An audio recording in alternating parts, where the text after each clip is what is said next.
இன்றைக்கு உங்களுக்கு வந்திருக்க cards one of scrolls, four of wands, three of cups. இன்றைக்கு பிரபஞ்சம் உங்களுக்கு வழங்கும் ஆசீர்வாதம் என்னவென்றால், உங்களுடைய குடும்பத்திலோ அல்லது உங்களுடைய மிக நெருங்கிய வட்டாரத்திலோ ஒரு சுப காரியமோ, நீண்ட நாள் ஆவலோ அல்லது ஒரு நிலையான வெற்றி கொண்டாட்டமோ, அதாவது ஃபோர் ஆஃப் ஸ்வான்ஸ் மாதிரி இதையெல்லாம் நடப்பதற்கான அத்தனை சாத்தியக்கூறுகளும் கனிந்து வருகின்றன. நீங்க எடுக்க போற முயற்சிகளுக்கு ஒரு வலுவான அடித்தளமும் பாதுகாப்பான சூழ்நிலையும் இன்றைக்கு பிரபஞ்சத்தால் உருவாக்கி கொடுக்கப்படும். இதுவரைக்கும் உங்களுடைய பாதையில் இருந்த குழப்பங்கள்லாம் நீங்கி உங்களை சார்ந்தவர்களோடு ஒரு இணக்கமான, அதோடு இல்லாம மகிழ்ச்சியான தருணங்களை பகிர்ந்து கொள்ளும் அற்புதமான ஆசீர்வாதம் உங்களுக்கு கிடைச்சிருக்கு.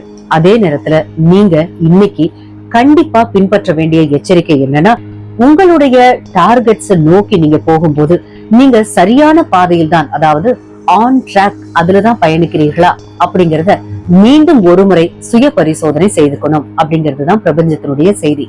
ஏன்னா உங்களுடைய கவனம் சற்று சிதறவோ இல்லைன்னா தேவையற்ற தாமதங்கள்லாம் ஏற்படவோ வாய்ப்பு இருக்கு.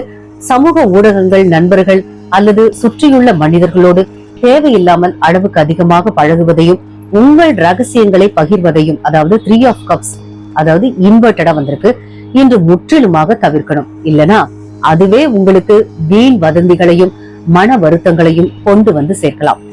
வெளி உலக கொண்டாட்டங்களை விட உங்கள் தனிப்பட்ட வளர்ச்சியிலும் உங்களுடைய இலக்கில் மட்டுமே இன்று முழு கவனத்தையும் செலுத்த வேண்டியது ரொம்ப ரொம்ப அவசியம். ஒட்டுமொத்தமா தேவையற்ற மனிதர்களின் தலையீடுகளை தவிர்த்து உங்கள் பாதையின் போக்கை சரியாக கணித்து குடும்ப அமைதியோடு உங்கள் காரியங்களில் கவனம் செலுத்தினால் மாபெரும் வெற்றியை நீங்கள் தக்க வைத்துக் கொள்ளலாம் என்பதே இன்றைக்கு பிரபஞ்சம் உங்களுக்கு தரும் செய்தியாகும்.